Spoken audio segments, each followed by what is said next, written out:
Hello chums! Update 1.57 brought 3 new cars with it, as usual. Also as usual, the choice of cars has been very polarising to the community. Personally, I'm happier than usual, because all of the cars have been implemented in a pretty decent way when it comes to upgrade potential, visuals, etc. However, I'm sure you've seen the title of this video, assuming that I've actually remembered to type it in this time.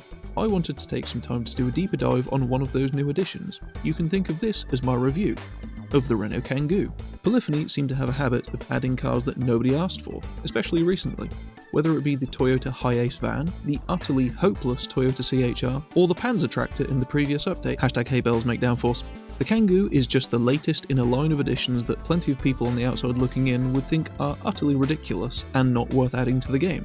However, that is peak Gran Turismo. Look back to Gran Turismo 2. There were so many new licensing deals that opened up to Polyphony after the success of the original Gran Turismo. But among the interesting new additions like Jaguar, Alfa Romeo or Ford, we got a Lancia Y, and a Daihatsu Midget too. Gran Turismo 4 was no different, including oddballs like the Ford Model T, the Jay Leno tank car, or the utterly hideous Hyundai HCD6 concept. So, I'll go out on a limb and say that adding a Renault Kangoo is very much on brand, and I like it. When it comes to using it in-game, the Kangoo is actually a pretty fun little shitbox. Or it is after you upgrade it. Don't leave it stock. It's mind-numbing.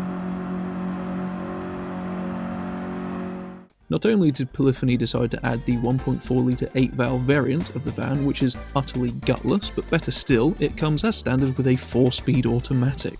Oh well, Gran Turismo is all about spaffing 200 grand into an old rot box anyway, and once you do, the Kangoo has a much healthier 290 horsepower, and thanks to being very basic, it weighs the same as an EG Civic.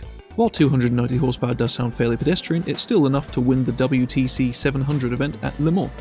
Better still, it handles like it's on rails thanks to the diffuser option which increases downforce. While that's all very well, I can't help but think it could be a bit stupider. We don't yet have an engine swap available for the Kangoo, but that may very well come in the next update, and my money is probably on the SR20 engine from the S15 Silvia, which is boring. As someone mentioned in the comment section on my previous video on the update itself, this car deserves the Clio V6, which is capable of about 440 horsepower. Could you imagine if the Kangoo sounded like this?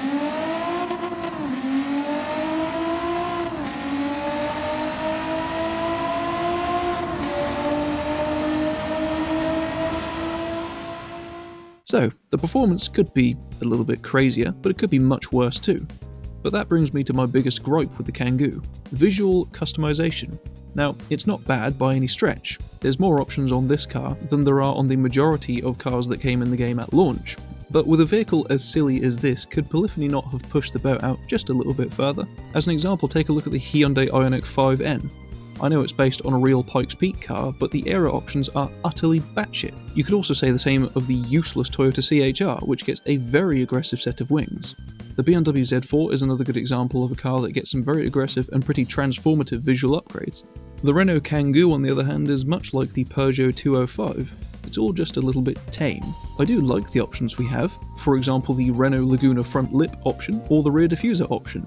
However, it would be nice if there were a few more choices that could turn the old van into a bit more of a full send kind of vibe. While I have made these minor complaints about the Kangoo, I'm still very happy with it overall. It's still a completely silly addition to Gran Turismo, which I am all for. It has a decent amount of customization for both visuals and performance, even if there is a part of me wanting more.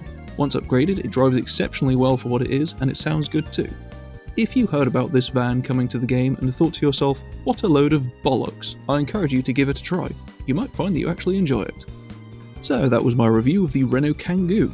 Over the next few days I'll be reviewing the other 2 new additions as well. If you enjoyed this video, I'd greatly appreciate your subscription. It'll make me feel like the absolute dog's bollocks. Take care of yourself, and ta-ra.